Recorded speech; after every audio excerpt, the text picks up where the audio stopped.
Shares Pulse report released by the World Bank, which ranks Ghana behind only Nigeria with 27% and Malawi at 26%.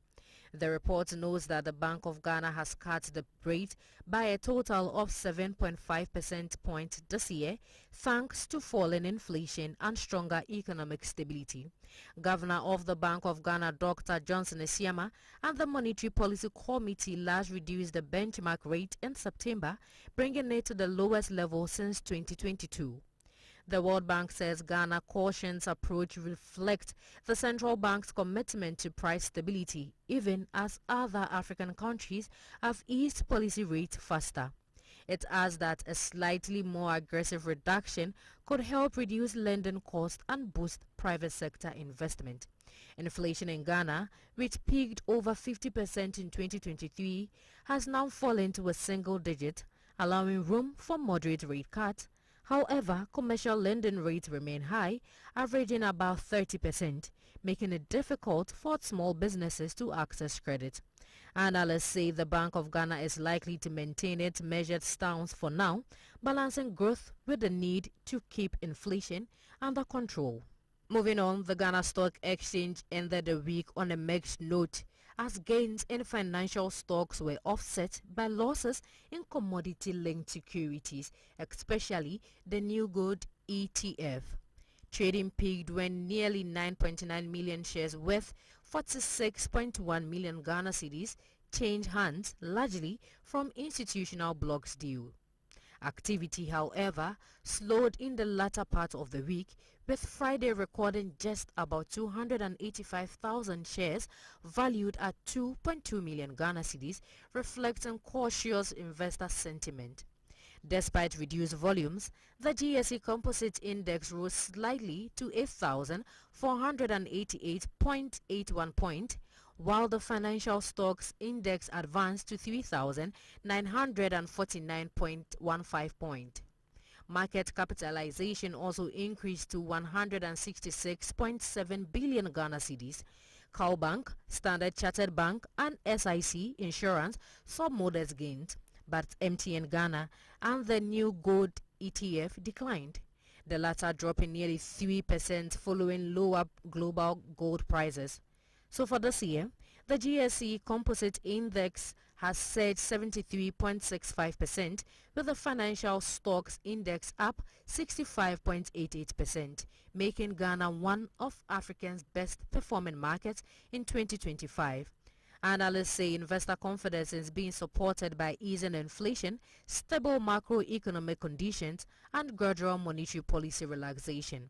Market watchers, however, expect trading to remain data-driven, with attention turning to corporate earnings and global commodity trends in the coming week. And on to the last story for the bulletin. Ghana's total revenue and grants for the first 7 months of 2025 missed its target by 5%, according to the Bank of Ghana's latest monetary policy report. The report shows that total revenue and grants reached 116.2 billion Ghana cedis, or 8.3% of GDP, falling short of the programmed 122.9 billion Ghana cedis. Despite the shortfall, the figure represents 22.9% increase over the same period last year. The central bank says government expenditures were well contained, coming in 14% below target, reflecting strong fiscal discipline. The report also highlights broad-based revenue shortfalls, particularly in pay and imported duties, which dropped due to the appreciation of the cedi. However, corporate taxes and domestic VAT collections exceeded expectations, driven by stronger earnings and rising consumer spending. On the fiscal side, Ghana recorded a primary surplus of 1% of GDP, outperforming the 0.5% target. The Bank of Ghana notes that the cedi's strength has helped ease the debt burden, supporting debt sustainability. Overall, the central bank says Ghana's fiscal consolidation remains on track under the ongoing IMF-supported reforms. And that will be all for the business news segment on the Business Breakfast on Zed. But before I go, a recap of the stories. 24-hour port operations has cemented Ghana's role as regional trade hub. Also, revenue has overturned for first 7 months of 2025 but missed its target by 5%. And then Ghana has maintained 21.5% policy rate, third highest in sub-Saharan Africa. We came your way with detail of these stories and many others from our studios here at number 6 Anyete Avenue, East Legon, Accra. For more news, you can log on to www.zmultimedia.com, or you can follow us on Instagram, Facebook and X at ZFMGH, and on TikTok and YouTube at Z Multimedia. Thanks for listening. Do enjoy the rest of our programs. My name is Praisebell Rosemont Labi. You're tuned in to Zed 101.9 FM, your lifestyle, leisure, and business radio. The stage is set for something special. It is time to go racing. Garnacho! Oh wow! Oh wow! LeBron James with no regard for human life. You couldn't write a script like this. Here's Metzer, this is positive. Williams! Kudos! The Korean joy did not last for long. Oh my gosh, kudos. Step back for Partey! Oh yes! Oh yes, oh yes! Thomas Partey!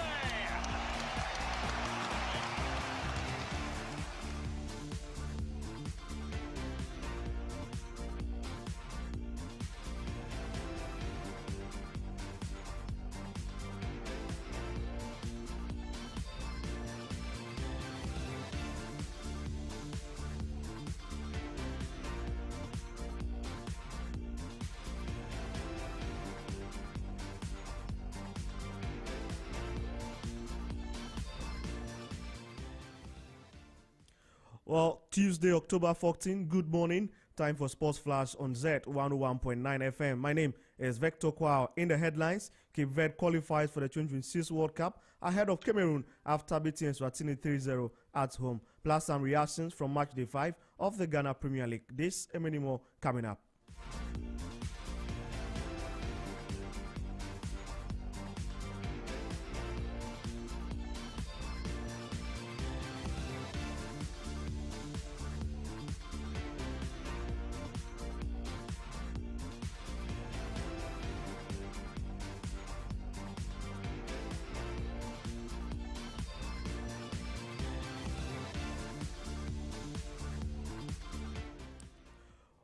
Well, thanks for sticking with me for all the updates. Now, let's start from the domestic front. Hearts of Oak and Kwando Hearts of Lions settled for a goalless draw at Accra Sports Stadium on match day 5 in the Ghana Premier League. The two clubs struggled to find the back of the net despite creating a few chances. Speaking after the match, Hearts of Oak's head coach, Masudi Dramani, said though he was worried about his side's inability to score goals, he was satisfied with how they played. I've always spoken about how we try as much as possible to control the game and then to try to also control the opponent, more especially when we are not in possession. And the opponent can also be very, very dangerous because they are also very strong in terms of their transitional play. 5 games, 2 goals. Are you worried by the lack of goal scoring? Yeah, every coach will be worried in this instance. But I think that the most important aspect of the game is what we are doing, that we have an identity, that we try as much as possible to create the spaces and then try as much as possible to control the opponents when they have the right moments. And so I think that it is the next phase that we need to intensify. We've been doing a lot in this regard. I don't have to justify this, but well, so that is the voice of Coach Masudi Dramani. Meanwhile, Heart of Lions, Bashir Hayford said they have done the needful against Hearts of Oak. I've done very well. It is a tough game, as you started by saying it. And I think my boys have been able to manage them. And 1 point away, I think it's enough. Now we are playing away 3. We have played 2. We have gotten 2 points. We are going. So we have to make amends at home. Of course. And you've seen the team play today. What needs to change going into that next game against Gold Stars? When we go back home, we'll do the needful. And then we'll see what we can do when we go to the Gold Stars. Well, so that is Kwando Hearts of Lion head coach Bashir Hayford speaking there. Now let's do some national team news. And the president of the Ghana Football Association, Ket Okreku, has applauded the Black Stars and their leadership for unity in camp and also qualifying the country to their 5th World Cup.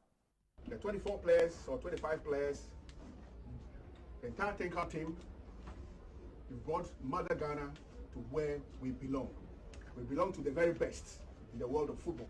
And what you guys have done is to re-echo the fact that all of you here belong to that group of the best players in the world.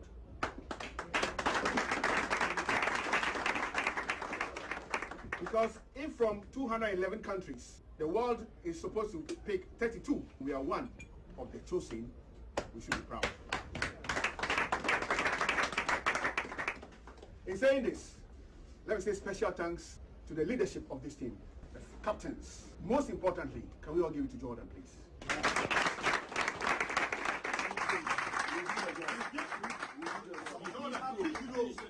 Take the game to them. Please, let me have eye contact with my captain. Alex, for your leadership. Thank you for bringing this family together, and I know what I'm talking about. Well, so that is the voice of GFA's president, Kurt Simeon Okreku, speaking there. Now, elsewhere in Africa, Cape Verde has secured its first ever World Cup appearance after a 3-0 victory over Eswatini on Monday evening at the National Stadium in Praia, sending a nation of fewer than 600,000 people to the summer tournament. The Blue Shark had only reached their first African Cup of Nations in 2013 and were widely expected to battle for a second place in Group D during the African qualifying campaign alongside Cameroon. Under the guidance of manager Bubista, Cape Verde remained unbeaten at home, winning 4 of their 5 matches without conceding a single goal. A 1 win over Cameroon helped offset a 4-1 loss in Yaoundé and proved decisive for qualification.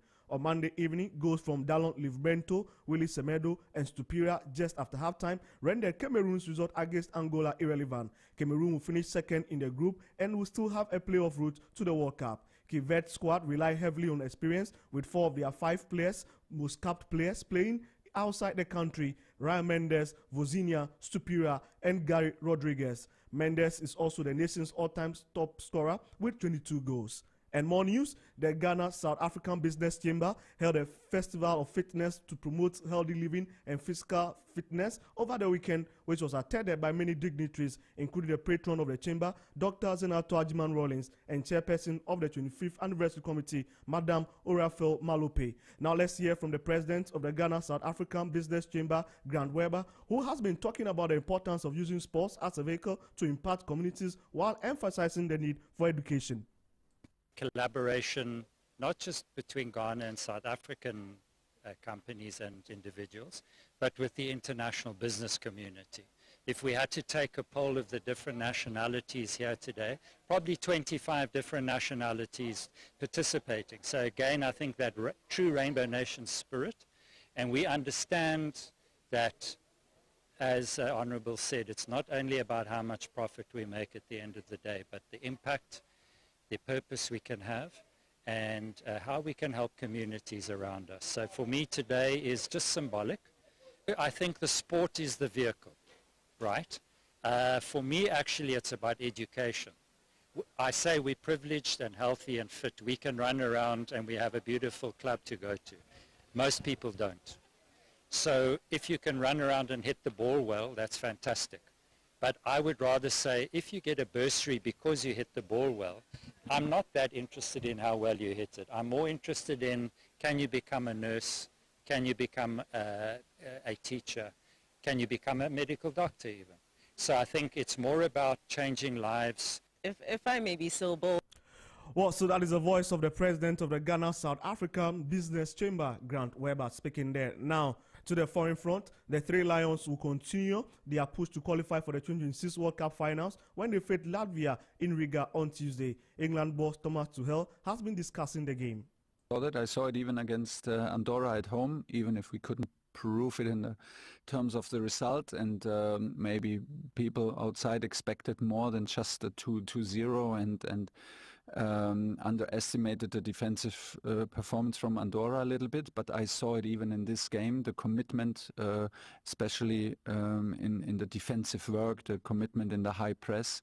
There was a significant shift in our attitude and in the way we played. Then we had, of course, 2 very good results, good performances lately against Serbia and against Wales, and we want to take the next step. Yeah, I feel this. I feel that we are building something and we are going in the right direction. But as always in sports, tomorrow is the most difficult game. Tomorrow we have to show respect to our opponent, respect the circumstances. It's a away match in a World Cup qualifier, and we can with the result from Albania and Serbia, we can qualify tomorrow, and we want to do it with a win. That's extra motivation, of course. And still on the Three Lions of England, the former Chelsea manager has been speaking about the availability of England's captain, Harry Kane, who sat out in Wales' victory with a knock of his own. Harry, he can play, he's fit, we did the right thing. He's top in training and ready to go, and I don't see why he should not be able to play 90 minutes. The pause was just a short pause for him. He played all matches before for Bayern Munich, so I don't see any obstacles there. Oli left camp, unfortunately. It was too painful. He could not train with us, so he is in treatment with his club and tries to get ready for the weekend. That's basically it. Everyone else is with us and available. Well, that is the voice of England coach Thomas Tuchel speaking there. Wrapping up with some matches later today in the CAF World Cup qualifiers. Seychelles will sit home to Gambia at 1 p.m. whilst Algeria will host Uganda. Guinea will take on Botswana, whilst Nigeria at the Mushood Abiola Stadium will welcome Benin. Somalia will take on Mozambique as South Africa sits home to Rwanda. DR Congo will welcome Coach Kwesi PS Sudan at 7 p.m. Gabon will welcome Burundi also, whilst Ivory Coast sits home to Kenya. Morocco, who have already qualified, will play Congo in that particular intriguing encounter. Senegal will sit home to Mauritania as well at 7 p.m. And that will be all for Sports Flash on the Business Breakfast on Zed. My name is Vector Kwao. Trust God and have a great sporty day.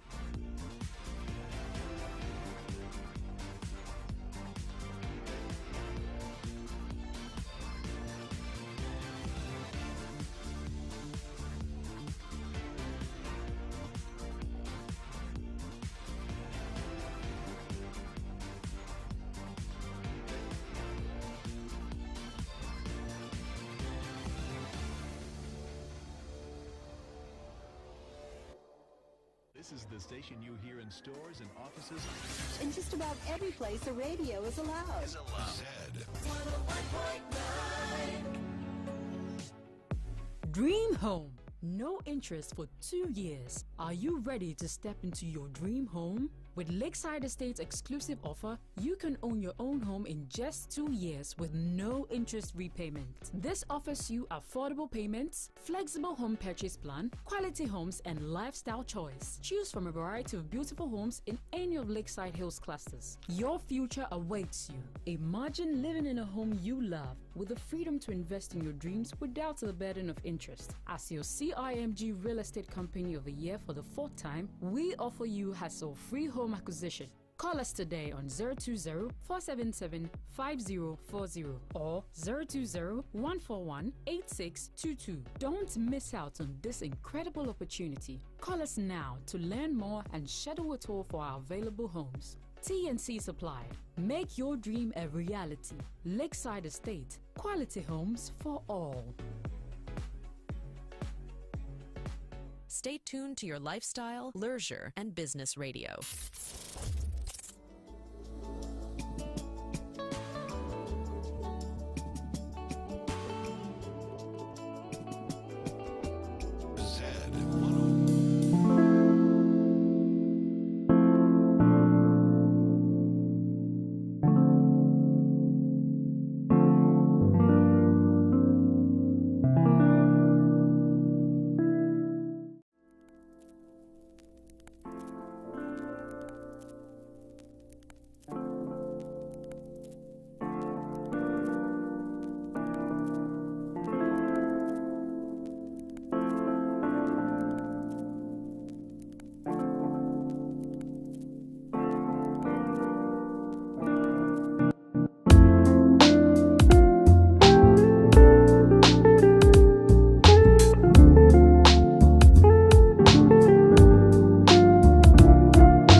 brief.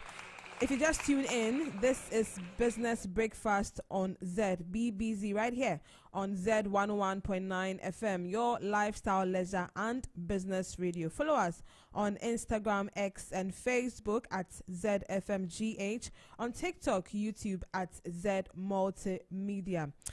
Leave a text on 0544-321019, 0544-321019. You can also listen live any day, anytime on our 24-hour streaming platform, radio.zmultimedia.com, radio.zmultimedia.com. And look into the case study for today. Now let's look at Madagascar's African Growth and Opportunity Act, AGOA, suspension from 2029 to 2014. Now, in 2029, Madagascar was suspended from AGOA after a military-backed political transition. And because of that, the U.S. revoked duty-free access due to concerns over democratic governance. Now, Madagascar's textile sector was thriving under AGOA, which is the African Growth and Opportunity Act, exporting garments to major U.S. brands. After the suspension, exports to the U.S. dropped by over 70%. More than 60,000 jobs were lost, especially in export processing zones. Many factories shut down, including those run by foreign investors. And its economic fallout, the garment industry, which had been a pillar of formal employment, collapsed almost overnight, and recovery was slow even after AGOA was reinstated in 2014. Firms had lost buyers, supply chains, and investor confidence. The lesson here for Ghana is that overdependence on a single trade preference can be risky. Political stability and trade diplomacy are crucial for maintaining access. And finally, diversification, both in markets and products, is the key to resilience. And that's all for Business Brief right here on BBZ. Up next, Transport Today. This is Business Breakfast on Z101.9 FM. This is Business Breakfast on Z101.9 FM. This is Business Breakfast on Z101.9 FM. This is Business Breakfast on Z101.9 FM. You're tuned in to Zed 101.9 FM, your lifestyle, leisure, and business radio. You're tuned in to Zed 101.9 FM, your lifestyle, leisure, and business radio. This is the pre-boarding announcement for flight 3728. Ignition sequence start. 6, 5, 4, 3, 2, 1, 0. All engines running. Liftoff. We have a liftoff.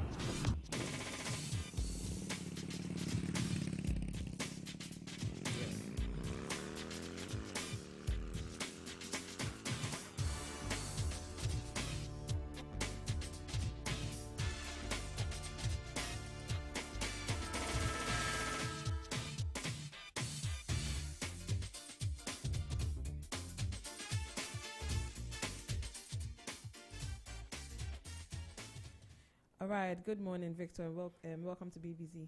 Well, thank you very much. It's a privilege to be sitting in for so long. Okay. All right. Please let me know what the update is on transport. All right. So let's head straight to transport today and the flight schedules. That's passing air, Accra to Kumasi. First flight to be leaving at 6:20 a.m. returns at 7:30 a.m. Second flight is at 8:50 a.m. returns at 10 a.m. And third flight actually for the morning leaves at 11:20 a.m. and returns at 12:30 p.m. And for the afternoon schedules, we have 4 flights at 1:50 p.m., return at 3 p.m., and the fifth flight leaves at 4:20 p.m. and returns at 5:30 p.m. And for the evening, 6 flights leaves at 7:20 p.m., returns at 8:40 p.m. And still on passing air, that is Accra to Takoradi now. First flight leaves at 6:20 a.m., returns at 7:40 a.m. Afternoon schedule, second flight leaves at 4:20 p.m., returns at 5:40 p.m. as well. Then now Accra to Sunyani, still on passing air. First flight is scheduled for 9:10 a.m., returns at 10:40 a.m. And Accra to Wa, there will be no flight for today. Now Accra to Tamale, we'll have 3 schedules. That is, first flight will leave at 6 a.m., returns at 7:50 a.m. Afternoon schedule, second flight leaves at 12:20 p.m., returns at 2:10 p.m. And then the third flight for Accra to Tamale is actually at 4 p.m. and will return at 6 p.m. And that is for passing air. Now let's look at Africa World Airlines, Accra to Kumasi. There will be 6 different schedules for today. First flight leaves at 6:20 a.m., returns at 7:30 a.m. Second flight is at 8:40 a.m., returns at 9:50 a.m. That is actually the second flight. Now let's look at the afternoon schedules. Third flight leaves at 2:10 p.m., returns at 3:20 p.m., whilst the fourth flight will leave at 3:10 p.m. and returns at 4:20 p.m. And still on African Airlines evening schedules, fifth flight leaves at 7 p.m., returns at 8:10 p.m. And Accra to Takoradi, first flight leaves at 6:40 a.m., returns at 7:50 a.m. And for afternoon, second flight leaves at 12:20 p.m., return at 1:30 p.m. Third flight leaves at 4:30 p.m., returns at 5:40 p.m. Still on African World Airlines, Accra to Tamale, the first flight will leave at 6:30 a.m., returns at 8 a.m. Second flight is at 9:30 a.m., returns at 11 a.m. And for afternoon, second flight will leave at 12:30 p.m., returns at 2 p.m. Third flight leaves at 3:30 p.m., returns at 5 p.m. And now to some aviation news for today. The first story actually is the European Union has launched a new high-tech border system for non-EU travelers, and it says that the system called the Entry/Exit System EES replaces passport stamp with automatic checks. It will record biometric data like fingerprint and spatial facial recognition. An expert from the technology company CETA says this is a major shift that requires collaboration between airports and border authorities. The goal is to enhance security without causing long queues for travelers. And also, airports are advised to use service kiosks and clear communication to ensure smooth rollout for the next 6 months. And to the next story is actually about the NCCA, which warns airlines over refund delay. So this is actually Nigeria, and let's look at it. It says that the Nigerian Aviation Authority, NCAA, has warned airlines they will face fines of up to 5 million naira if they fail to process passengers' refunds within the legal 14-day period. The warning follows repeated complaints from passengers and previous sanctions against airlines like Air Peace and Arik Air for refund delays. NCCAA says some airlines are trying to extend refunds to 4 weeks, which is against the rules. Industry observers say some airlines may be using refund delays to manage cash flow, but the NCAA insists financial challenges are no excuse for breaking consumer protection laws. The regulator is urging passengers to report airlines that delay refunds and has also cautioned travelers against making false claims. The NCCAA has already fined aero contractors for violating consumer rights, setting a clear precedent that future offenders will face penalties. The warning is part of border push to protect passenger rights in Nigeria's aviation sector. And that will be all in the world of aviation news. All right. Thank you for the update, Victor. So that was updates on transport for air and also on aviation, some aviation news right here on BBZ. Please text and WhatsApp us or let's know your traffic update on 0544-321019, 0544-321019. Up next, we have market trends right after this short break. Stay tuned.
current challenges facing Ghana's economy: youth unemployment, reliable electricity, and access to finance for small businesses.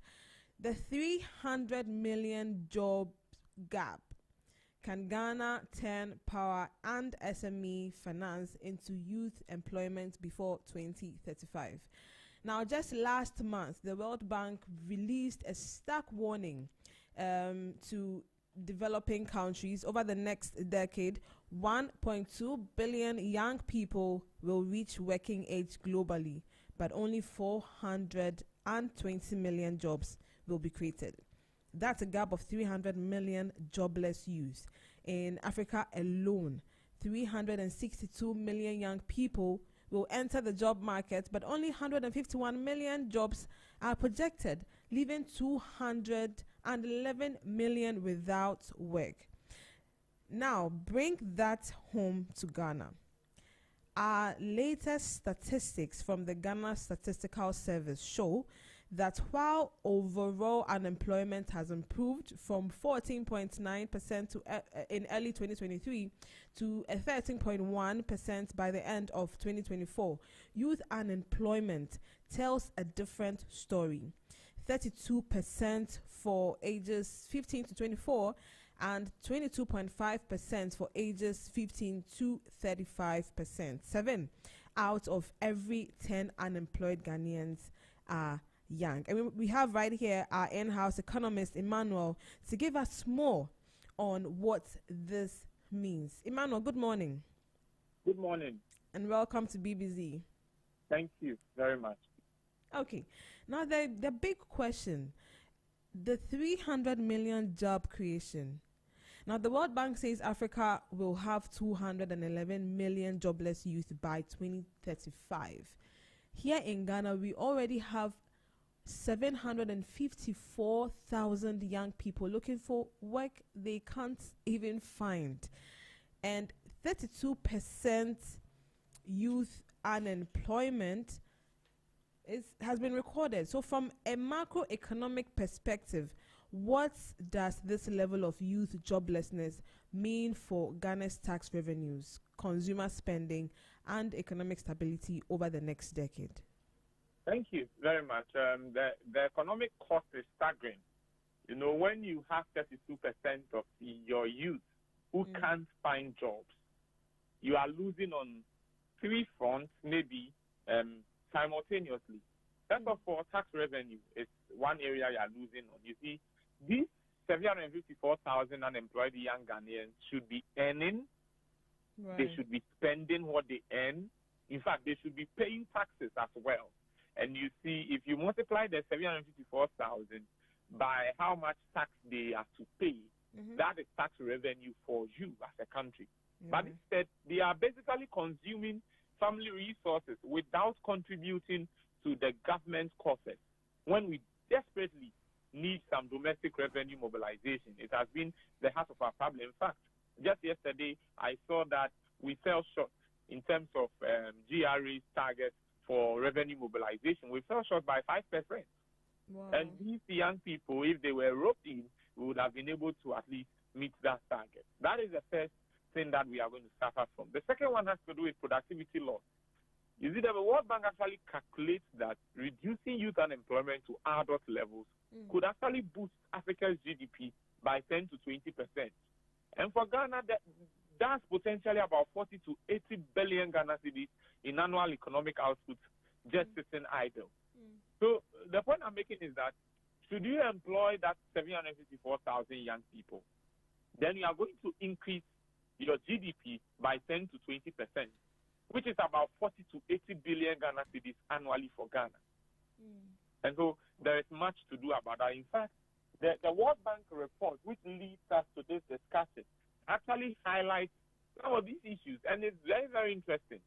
Very, very interesting what the World Bank has found, that job is the issue. Access to job is the problem of the global market. And they narrow in on Africa. And when you see the numbers, it is crazy. See, they said that over the next decade, 1.2 billion young people in developing countries will reach working age. Yet only 420 million will find jobs. Look at that. 420 million are those going to find jobs out of 1.2 billion people.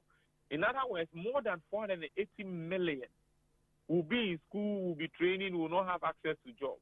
And that leaves us with about 300 million people between 15 to 24 years without a clear path to productive work. That is what the World Bank is saying. And when you narrow it to Africa, what we find is that 362 million young people will be in the working age over the next 10 years, but only 151 million job opportunities will be available. So there are 151 million jobs available, yet there are 362 million young people looking for jobs. So if there is no significant interventions, oh God, there's going to be a serious job crisis in Africa. Many young people are not going to find work to do, and it will be as though the easiest way for you to suffer in Africa is just for you to grow up and meet the working age. And these are the issues. So tax revenues will not be able to collect them here in Ghana. Productivity is going to fall, and therefore will not be able to meet our GDP target. Then there's also going to be that dependency burden. You see, when 7 out of 10 unemployed are youth. In other words, when you take our unemployment numbers, when you count any 10 people who are unemployed, 7 of them are young people. What the implication is that the working population will now have to support these young people who are unemployed. And that will strain household finances. It will reduce our savings levels and, in fact, our investment levels as well. The very things we need for growth as a country, savings, investment, and the rest of them. And these young people are just going to be dependent on those who are working. But here's the dangerous part. See, economic frustration breeds instability. The World Bank report actually links high youth unemployment to political conflict across Africa. We saw it in Bangladesh last year when job losses alone or jobless youth toppled a government. And when you look at the Ghana Statistical Service data, Northern Ghana already shows warning signs with 39% youth unemployment in Upper East region. And the United Nations Development Planning reports it is the top driver of vulnerability to extremism. See, the bottom line is this. Every year, we delay costs. We delay in employing our people. And that comes with some cost, billions of cedis. We may not see the impact now, but anytime you drive across the road, anytime you see young people who are busily walking and not finding jobs, that is a social risk for us. One day, these young people will think that all their monies are in the pockets of those who are driving the flashy cars and those who have businesses. It will lead to things that we have never thought of. The earlier we start addressing and closing these gaps, I think the better for us. Okay, so Emmanuel, I mean, if this is a big problem, and it looks like more graduates are coming out every year, thousands of them. 500,000 every year. So is this, and let me know your opinion, but I don't know if it's a curriculum problem, because I don't think it is. Also, I also don't think that it's not that they're not equipped or whatever it may be. But let me ask this question. Do you think it's a curriculum problem, or are we training the youth for jobs that don't exist in the economy? Or do you think that it's job creation problem that our economy isn't expanding fast enough to absorb skilled workers? Thank you very much. I think it's both. It's a curriculum problem and it's a job creation problem. But I'll show you where the burden lies the most.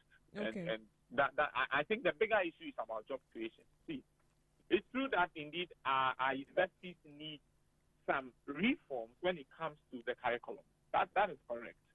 Because you see, as it were, we have too many graduates who have theoretical knowledge without practical skills. Right. That is there. So you see a young person graduated from the university, has a marketing degree, accounting degree, finance degree, did something, human resource. You put them at a job place and they don't even know where to start from. TVET institutions, for instance, are underfunded. And sometimes it's even a stigma. If you have a young person who wants to go do technical, mechanical engineering, and the rest of them in a technical school, visual art, amongst others, you find your friends laughing at them. At least when I was growing up, everybody wanted to do science. Everybody wanted to do general art. Some wanted to do business. If you wanted to go and do technical, your friends actually think that, no, this guy is not really, he doesn't know what it's about. And in fact, for quite a long time, I don't know about now, it looks as though those who are going to do technical are actually those who are not even passing their papers. And you see how it is. For you to be able to even get science to do in the senior high schools, it means you need to have the best of results. That's our problem now. And you see, even if we fix education, like the issues I'm underscoring, if we fix that overnight, the big question will still remain. Where would our graduates work? And that is why I'm saying that it is both. It's not just a curriculum issue.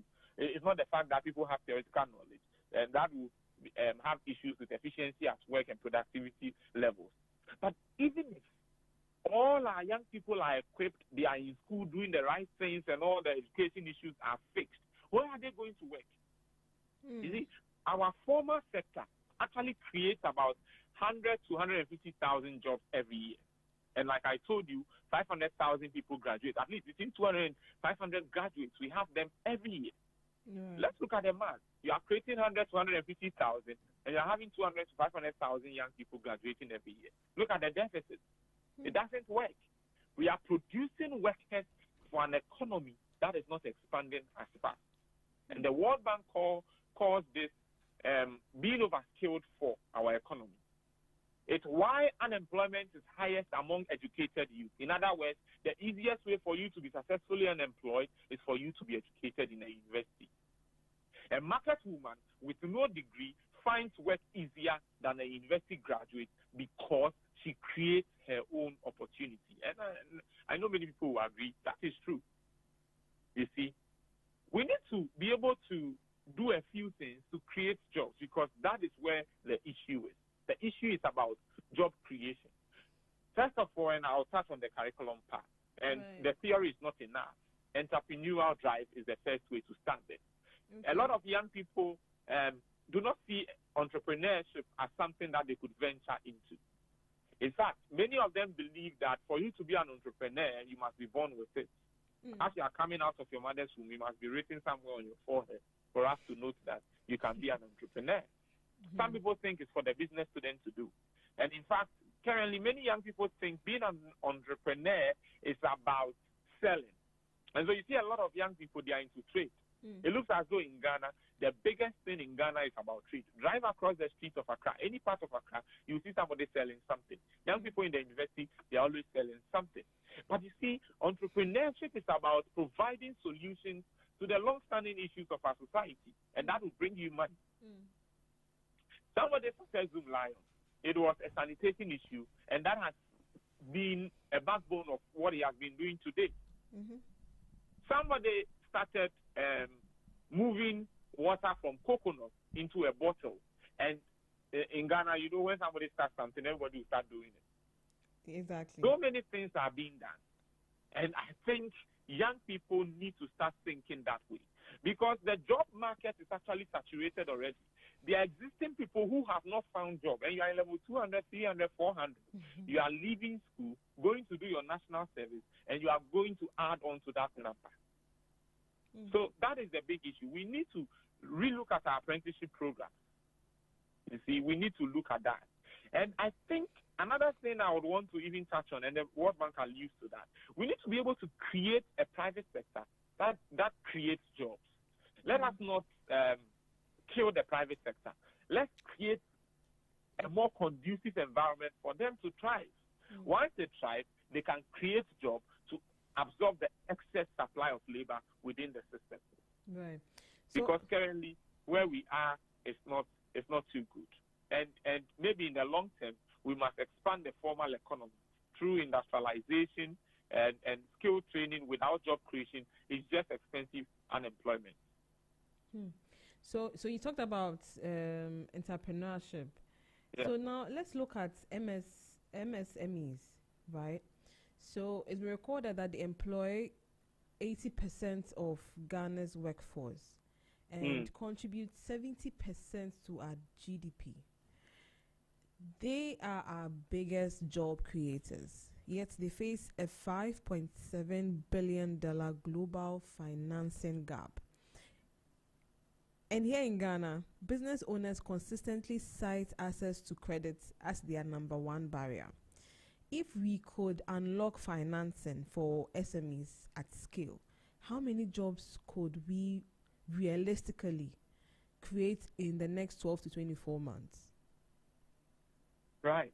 Thank you very much. That's a very important question, actually. And it's true. Our micro, small, and medium-skilled enterprises employ 80% of our workforce. That is about 10 million people in Ghana. So the workforce is different from the population because the workforce would include those who are eligible to work here. I mean, it doesn't include children, the vulnerable and the like. If we are able to increase MSMEs, and MSME will be micro, small, and medium-scale enterprises, if we're able to increase that employment by just 10% through better financing, that's 1 million new jobs. See that? Because 10 million jobs, if you increase by 10%, that's 1 million. 10% of 10 million is 1 million. So that's it. So their challenge here is a financing gap. And let's note, our target is about 200 to 500,000 jobs. Right. And if we can increase, you see, MSME employment by just 10% through financing, then we'll create 1 million new jobs. That is able to even cover our financing, our job creation deficit. Here's how. The global data you fetch is correct. We have a global micro, small, and medium-scale enterprises financing gap of about $5.7 trillion.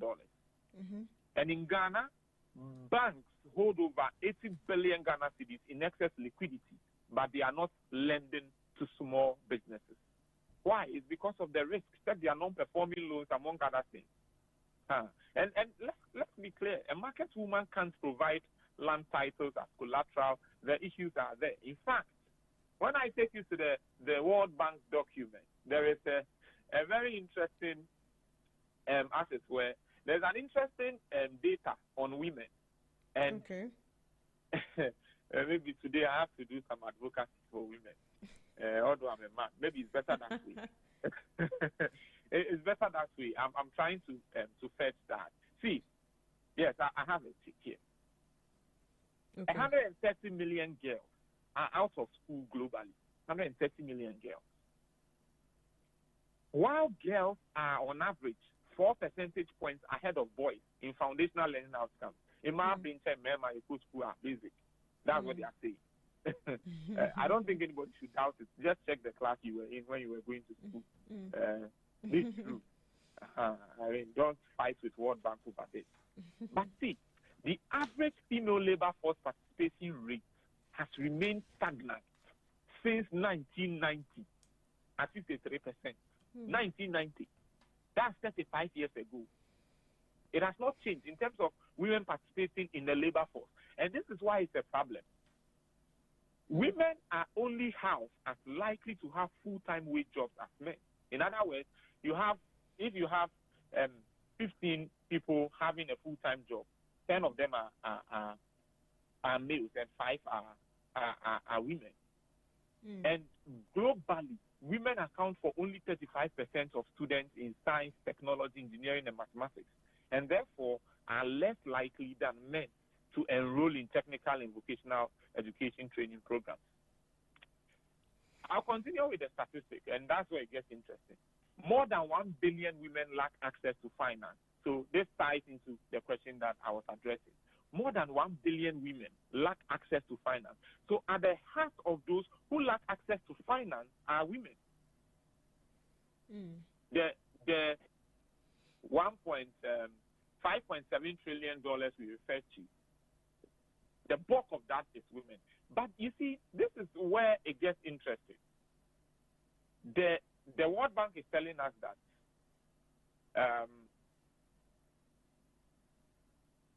if women were employed at the same rate as men globally, long-run GDP per capita, in other words, economic growth and economic development could be almost 20% higher. So if we are able to rope women along the line, we are able to increase employment for women, then our economic growth and economic development will be 20% better. So it goes beyond women empowerment. This is it goes beyond that. Growth. It's not just about, yes, you see, women are going to school, women are doing this, but they are not getting full-time jobs. They are not getting sustainable jobs. They are not having access to finance. So, yes, people may be saying, no, let's employ 10 man. Like, the issue is there. We are using women empowerment to mask some underlying issues that need to be addressed. I mean, it's just sad doing women advocacy this morning. It's not sad. But I mean, it's not sad. It's a good thing. Yeah, fascinating. and Ajo, let me tell you, maybe in Ghana, that's the issue. But the report actually makes a certain admission that I think could be expanded further. They said that 20% or better could even be 50% or more in specific regions in the world, South Asia, Middle East, and North Africa. And guess what? These regions are dominated by Islam. These are Islam states. So it's also telling me that a chunk of this number could be coming from there. Is it likely around these areas women are not working at all? Or less of them are working? So it's something that we need to really pay a close attention to. So the way for you to be able to increase the development, reduce the unemployment rate is actually, see, let's bring women on board. That's all I'm asking.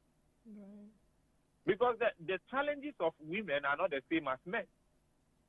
So scale up your credit facilities, bring in some more women, loan, give out money to businesses. And we need to be able to do that. And in Ghana, we need to be able to operationalize the movable collateral registry properly. Let business use equipment, inventory, even receivables as collateral. Right. You see, it exists on paper, but the banks don't use it. I'm happy you talked about the collateral, and I think there's also a collateral trap. Banks say SMEs are too risky. SMEs say banks demand impossible collateral. The World Bank suggests credit guarantees, movable collateral registries, and digital lending based on cash flow data. Ghana has a movable collateral registry. So why aren't SMEs assessing credits at scale? What's the missing piece? If you can touch more on it for us. It's on paper. They are not viewing them. But of course, you see, the last time I tried to look at the profile of where banks are lending money to, it's true. The SMEs don't stand a chance. And when you even look at where banks are taking their excess liquidity to, it's all T-bills and to the government. And the government have been successful in crowding out MSMEs from accessing finance. Because it's the liquidity of the banks that should actually feed into loans. A bank exists to take deposits from its customers and create loans to those who are in need. So that intermediary role is what they do play. Now you see, the collateral issue is a big issue here in Ghana because some MSMEs also don't have enough education on this. Right. And that is the heart of it. They don't have enough education on this. It's difficult to track them because the entire system is highly informal. It is also it makes it even more risky. So the banks measure the credit risk of these businesses. So they see risk of default, and therefore you don't see money going there. But I am also arguing that at the heart of that, the banks actually lending money to the government usually is also one of the reasons why we don't see a lot of money going to the private sector. That is also a major problem. So the collateral issue is also one that is big. And I can assure you that, see, there are a lot of good issues on collateral plans and policies, but they are largely known on paper. In reality, we don't see a lot of that happening. We don't see a lot of banks actually lending to businesses, even when they have the ability to even meet all the requirements. Now let's move away from collateral. Let me try and conclude on the women. Okay. So you see, women-led businesses face a worse situation. See, there's a 32% financing gap that the women-led businesses face. And that is 23% of the entire micro and small and medium-scale enterprises. I think that we need to prioritize lending requirements for women entrepreneurs so that we're able to unlock their potential. At least I've run you through what the World Bank has said about women and the fact that if you're able to give access to financing to women, what it could even do to economic growth. And it's something that I'm calling on all businesses to look at. See, Ajo, it's true. I mean, sometimes we shouldn't run away from it. The data is clear, and the literature is also clear on that. Women are more ethical relative to men. The chances that a woman will take a loan and not pay back is lower compared to a man. I don't see what better way to say it than what I've already said. So let's open our doors to women. Let's get a lot of them to access financing. And I know they can create jobs that can help address some of our perennial issues. Right. I mean, I don't think it's a bad thing because this is not from your personal opinion. This is data that you're talking about. So, and I agree with the data, actually. Right. See, when you have two younger siblings at home and you tell them not to do something, the chances that the guy will do it is higher than the lady. And the chances that when you come back, the lady will tell you it's the guy who did it is very high. Right. But guys, I mean, we know. Okay. No, so moving into another aspect that impacts joblessness, electricity, access to electricity and its reliability. We've had cases of doom so in Ghana. Now, Ghana's electricity access rate is 88.8%, which is one of the highest in West Africa, even though we have a lot of thermal plants. We have the hydro, we have, just to name a few. Yet businesses constantly complain about outages and high tariffs.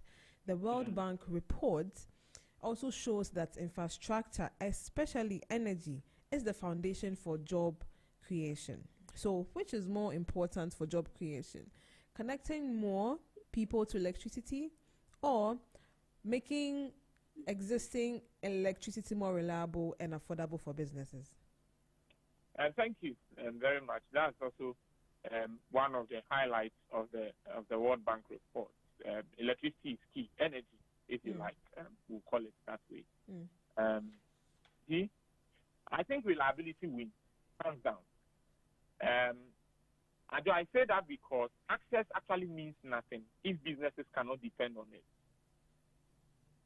Access means nothing if businesses can't depend on it. The fact that you have access to me does not mean it may be reliable. Sort of. And our 88% access rate looks impressive until you talk to manufacturers. So, more or less, you have a lot of people connected to the national grid. But what do they tell us? It's not about having a meter. It's about keeping machines running. One unexpected outage, I mean, let's call it doom talk. That's what we know it to be. So one doom talk can actually spoil 50,000 of frozen goods, 50,000 Ghana cedis of frozen goods. It can actually distort the production cycle of a certain factory. It can crash a data center. These are costs to these businesses that have far-reaching ramifications. And I think the World Bank is clear.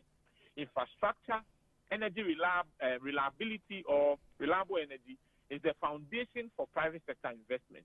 See, no investor builds a factory in a country where power cuts are routine, period. And the numbers prove it. ECG's technical and commercial losses run about 25 to 30% annually. That means 1/4 of power generated never gets paid for. Because when you do 25%, that's just 1/4. So 1/4 of power that we generate never gets paid for, and customers pay higher tariffs to cover that.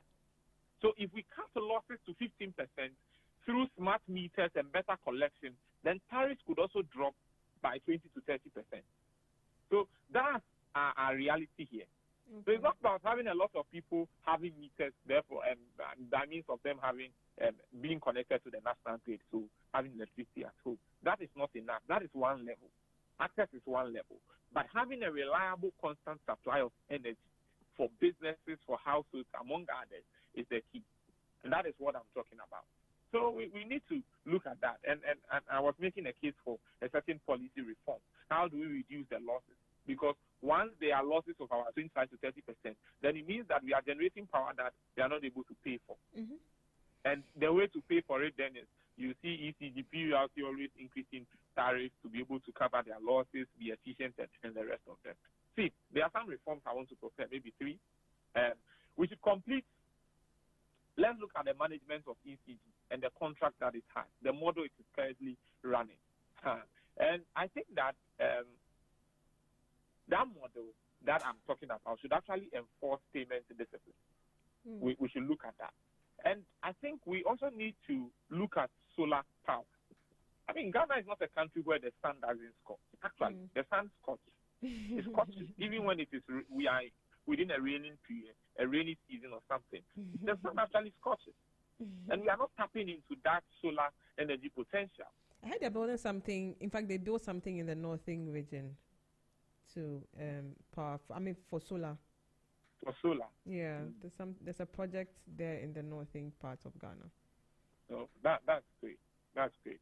Okay. So sorry, that is key. I was trying to get what the World Bank had to say about energy in Africa, but I don't know, maybe because I didn't highlight it, I'm not seeing that. So yes, Kenya has a story that we can learn from. See, in Kenya, their distributed solar companies employ 6 times more than the Kenya Power itself. More or less, solar is able to create an additional employment more than the national power grid. I don't know if you get me.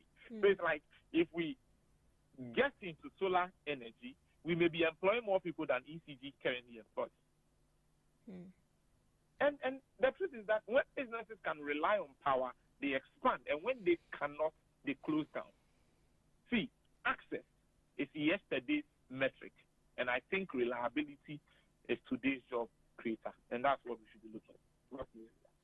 Right. I mean, it's the example of Kenya is a very good one, with the solar companies already employing 6 times as many workers as the main utility. So you sent me something on Africa's Mission 300.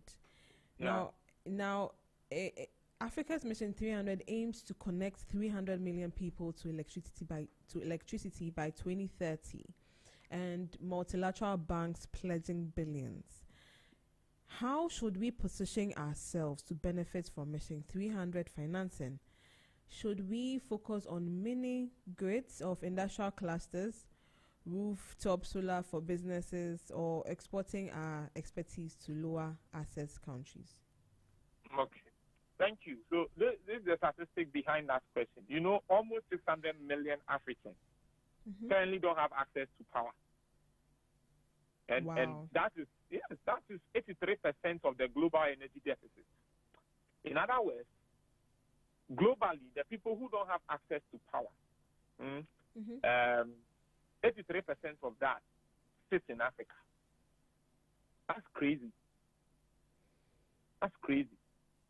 So Mission 300 will expand national electricity grids and deploy mini grids and standalone solar system where grid expansion isn't feasible, so that they are able to deliver electricity to some of the most remote and vulnerable communities. So this was the energy data that I have been looking for. So that's what Mission 300 seeks to do. Now, Ghana shouldn't compete for Mission 300 money. I think that we should position as Mission 300 energy hub and probably be an exporter. Because in Ghana, the issue of access, we just spoke about it. We have 88% access. So we would really we can position ourselves as a hub to be able to export energy for some of our colleagues in Africa who do not really have access. Let's think about that strategically. See, Mission 300 is targeting 300 million people across Africa in 5 years' time, by 2030. mostly in countries with 30 to 50% access. And we know those countries, Burkina Faso, Niger, Mali, DRC, among others. And we have 88% access. So we have an opportunity in there. One, regional hub. We can wheel power to neighbors.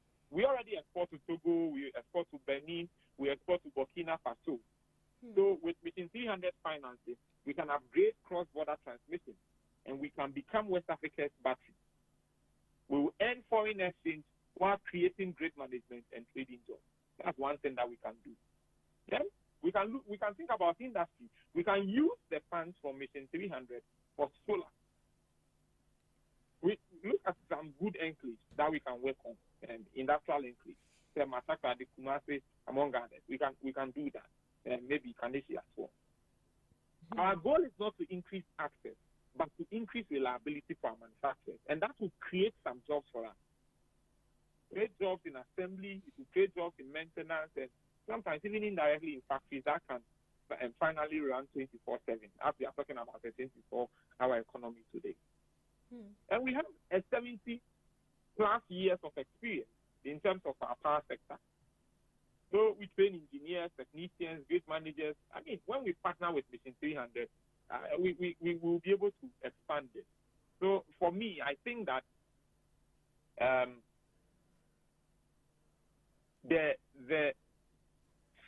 $6 billion has been pledged for Mission 300 by the Asian Infrastructure Investment Bank and Islamic Development Bank.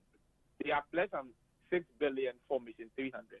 Okay. So Ghana should actually be pitching for regional hub infrastructure, not just access like connections, getting people to meters. No. Okay. We have passed. We've gone past the access stage. It is now time to monetize our advantage. Okay. Now, let me ask this baseload question. Nuclear by 2030, right? Ghana is advancing... 2034. Okay, thank you very much. Now, Ghana is advancing plans for our first 1,000 megawatts nuclear plant by 2034, alongside gas and renewables. The goal is stable, affordable industrial power, but honestly, would adding nuclear baseload finally anchor stable tariffs for manufacturers, or does governance issues and ECG's distribution losses matter more than megawatts? Can we fix the system before we add more power? Yeah, here's my blunt answer. Governance matters more than megawatts.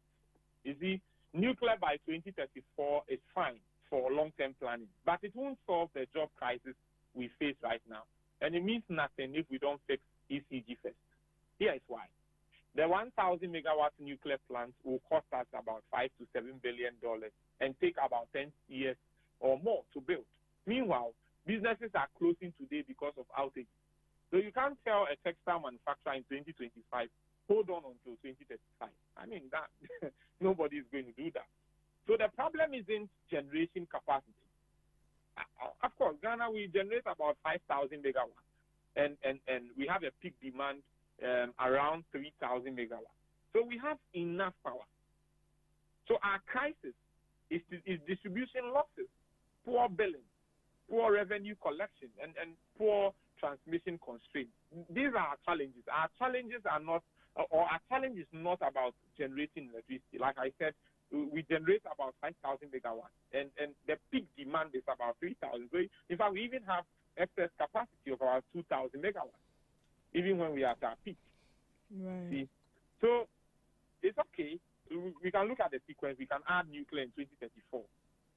Power will flow to the ECG, but ECG is losing 25% to technical losses and theft. Another 20% to customers because customers are not paying their bills. So that expensive nuclear power gets wasted or subsidized. I mean, we cannot look at that. So we need to look at a smart approach. Maybe between now and 2027, we can fix ECG. I know people have called for privatization, among other things, but smart meters, aggressive collection, and maybe we can also add solar and gas as cheaper and faster options, especially maybe solar because we are talking about clean energy and the rest of them. And then in the medium term, maybe 2028 to 2032, possibly for the next government, we can build some transmission for regional export industrial reliability. So the point I'm making is that the nuclear that we are talking about here by 2034 should not be a substitute, because what we already have in terms of power generation is sufficient for what we need. We can use that as a means of financing our country, as a means of raising more revenue, becoming a good regional hub for energy, because we can see that the energy sector is going to be lucrative in the coming years. So the megawatts are already there. Our issue has been management, and that is what we have to fix. Okay, all right. So, Emmanuel, looks like we have to run. So let's have your last words. But I think that we should have more on this tomorrow, maybe, if time allows us. What's your last word? What should we take from today's conversation? All right, thank you very much. See, I think we've covered a lot this morning, so let me try and bring it home. See, the global numbers are quite interesting. See, 300 million young people worldwide will have no jobs in 10 years' time. And Africa alone will have 211 million jobless youth. Think about that. But this is what I want us all to remember. Inevitable. We must remember that it's not inevitable. The data, it will come to pass. Singapore, South Korea, and China, they all face similar youth employment issues. They turned their demographic pressure into economic power, and that is what we must do. They acted with urgency. Ghana is not starting from zero. We already have our inflation cooling, about 9.4%. The cedi is stable. Yesterday we saw is the best performing currency in the whole world. We've completed our debt restructuring. We have a new, IMF reviewed our state, we had our state review with the IMF. Some money has been pushed in. Electricity access is 88%. It is the highest in West Africa. Yeah. The IMF has projected about 4% growth for us this year. These are foundations that we can build on. And we know exactly where jobs will come from. This morning we've highlighted that. Micro, small, and medium-scaled enterprises. And they need three things. Reliable, affordable electricity so they can actually run their businesses. Access to credit, especially for women, so they can expand. We know what women accessing financing can do. It can make this country 50% better. And that's something that we need to look into. And markets to sell into both locally and for export. So the world is offering help. Mission 300 is one of such. And I'm saying that we don't need access because we have over 88%. What we need is to position ourselves as a hub to take advantage of that and become a net exporter of energy to the rest of the African countries. Because we know that about 93% of the access to energy sits in Africa. That deficit sits in Africa. And that 9 billion that the World Bank is also committing for agribusiness, Ghana can unlock that for some of our essence. Maybe I should end with a hard truth that I think we must all reflect on. See, none of these matters if we don't fix our fundamentals. We can't keep having conversations about jobs while businesses shut down from power cuts. We can't keep talking about MSMEs when a market woman in Makola cannot even get 5,000 Ghana cedi loan to be able to expand her business. And we can't keep producing graduates if our economy isn't creating jobs that match their skills. Right now, more than 700,000 young Ghanaians are actively looking for jobs. And that's 754 dreams that have been deferred. That's 754,000 talents that are unused. That is 754,000 consumers who cannot fully participate in our economy. And if global projections hold, that number will grow unless we act decisively. Unless we act decisively. Thank you so much, Emmanuel Barting, for spending your morning with us. And that was our in-house economic analyst giving us a detailed information about the 300 million job gap. If Ghana can turn power and SME finance into youth employment before 2035. Now, we'll take a short break. You're still here. If you just tuned in, you're still here on BBC Business Breakfast on Z101.9 FM, your lifestyle, leisure, and business radio.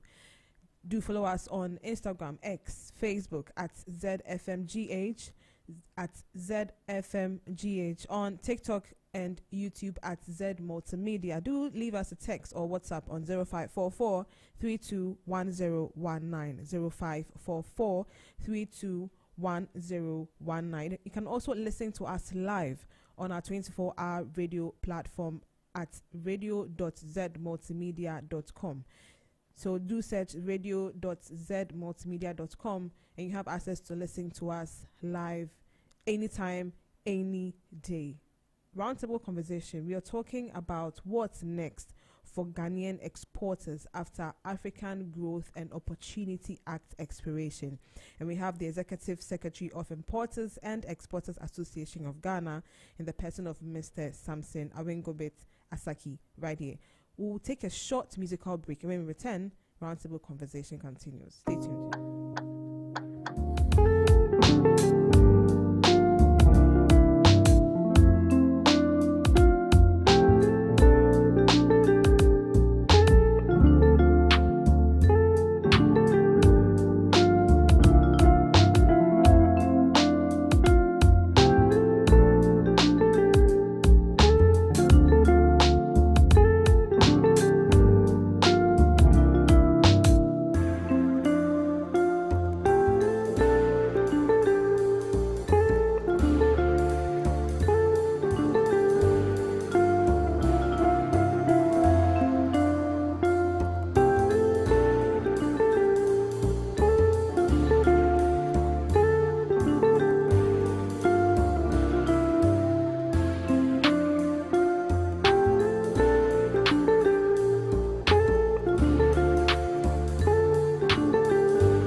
on September 30th, 2025, has thrust Ghanaian exporters into uncertain territory, with fears of lost preferential access to the lucrative U.S. market.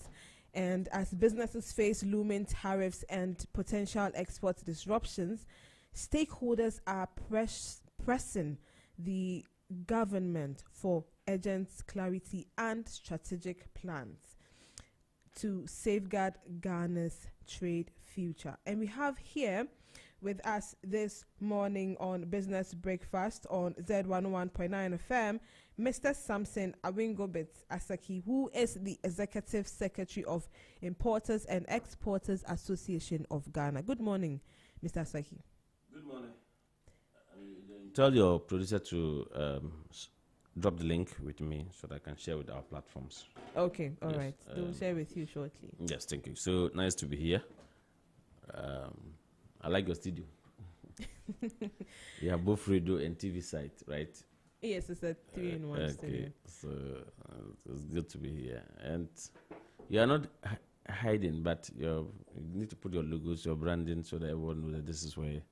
It's because it's at a good location driving here. But your guys, the direction, so you need to put some synergies to direct. Very well. Thank you so much for sharing with us, and thank you for your time here on BBZ. So thank you very much. Before we even go into the conversation about what's happening with AGOA, I saw a press release from Importers and Exporters Association about the tragic situation that happened recently. I don't know what you want to say on that, but I think it was a good thing that the Importers Association and Exporters Association came in to give us a press release on. What's your take on that? Okay. Your name again? I am Ajo. Ajo, okay. Thank you very much, Ajo, for having me this morning. First and foremost, let me thank your management for extending your invitation to us to be here. I think this is the last time I spoke to you via phone, and today is my first day of coming to your studios here. I'm a maritime person myself. I'm a maritime trained. I did my master's at the Regional Maritime University. And these are maritime issues. The industry I find myself is maritime issues. And we know that, where I sit, I know that we have a very robust, a very strong institution like the Ghana Maritime Authority that is to see to it that to maritime regulations, maritime law enforcement, to make sure that whatever is happening in our sea is devoid of accident and casualties. They protect life at sea and other things. So it was sad to have heard that numbering about 15 of our Ghanaian brothers and sisters passed away on the boat disaster that occurred around the Kitekrachi area in the Oti region. Right. If you look at the reportage and what we are hearing from the news, it seems like the one who was operating the boat itself is not up to age, and two, they were not in protective vests, like the protective vest that you have to wear when you are going on board of a boat. So in case of casualty like this, you can be able to stay afloat for national rescue team to come and then rescue you. And if you look at the number of ages that we've lost, it's a great worrisome. So I want to use this opportunity to wish the bereaved family and the whole entire region and the whole Ghanaians for this tragic that has hit with us. In the statement, that we've made numerous of something that has occurred Dambai area, another thing that was occurred around the Adan area, and we strongly believe that the Ghana Maritime Authority would have to wake up and then make sure that they take in charge of everywhere. Before even a boat leaves, they must have officers who have to inspect to know that is the boat worthy of sailing or it's not worthy. If not worthy, then they have to stop it to avoid the casualties. It doesn't signal well for international community. It doesn't signal well for country like Ghana, who is on top of when it comes to maritime issues, that we sit down and allow such a thing to happen. And I'm happy that the Ghana Maritime Authority swiftly issued a statement and even constituted a team of investigators to investigate. We at Importers and Exporters Association of Ghana would clearly want to see this investigation to the latter, and then to make sure that those who were responsible to do what under the law, and they could not do, or they left it unlocked for this thing tragedy to happen, should be brought to book and to deter others, so that when tomorrow they also send you there to be an inspector, you make sure that your eyes is on the sea. I mean, the sea is our fruit. The sea is a livelihood place that people go there for fishing, for commercial activity. Remember, the President Mahama, one of his biggest promises is to get a brick along that corridor so that we can easily cut food cross for trade-wise to be easily between the northern part and the southern part of Ghana. So, and also within the territorial water, we also have what we call the inland water that we can trade on. We can use cruises vessels to come, and then we enjoy people tourism that can bring revenue to the country. And so if people think that our inland water is not safe, nobody will bring cruises vessels to this country. And so I am of the view that the Ghana Maritime Authority, which is the lead agent, will definitely come out with a good report, and then we can put up policies that would curtail some of these things or control it. If we cannot eliminate it wise. I mean, there are certain things that can be natural disaster, but just you cannot say natural. I think it's out of negligence of somebody. And if it's true that it was a minor who was operating the vessel, the boat, I think the owner didn't do as good. Well, I hope that the right measures are taken in place so such tragic situations do not repeat itself. Absolutely. So now let's look at what's next with exporters after the African Growth and Opportunity Act, AGOA, expiration. Has the expiration of AGOA affected Ghanaian exporters so far, particularly in the key sectors like cocoa, textiles, and shea butter? Well, no one can tell me that AGOA expiration didn't or doesn't have any effect or implications on us. If someone says that, then that person is living in a different world. But where I sit as the Executive Secretary of Importers and Exporters Association, on the 30th of September, my office issued a statement. I'm sure you got that statement to alert the Ghana government, to alert our government that, look, when Donald Trump earlier introduced the 10% on us, we cried about it. Then he said, okay, I'm suspending it. Countries who want to negotiate with me come over, because at that time it was unilateral imposition. Then, of course, I was thinking, where I sit, I was thinking that Ghana will not just go as Ghana as a country, but will go as African Union, AU, to negotiate. Because if you go in a bloc, you have so much powers, or advantage to negotiate. But if you want to go small countries, no, Ghana, I can tell you, Ghana is like one state in America, and so, but why? But the good thing is that we have a good relationship with the American government.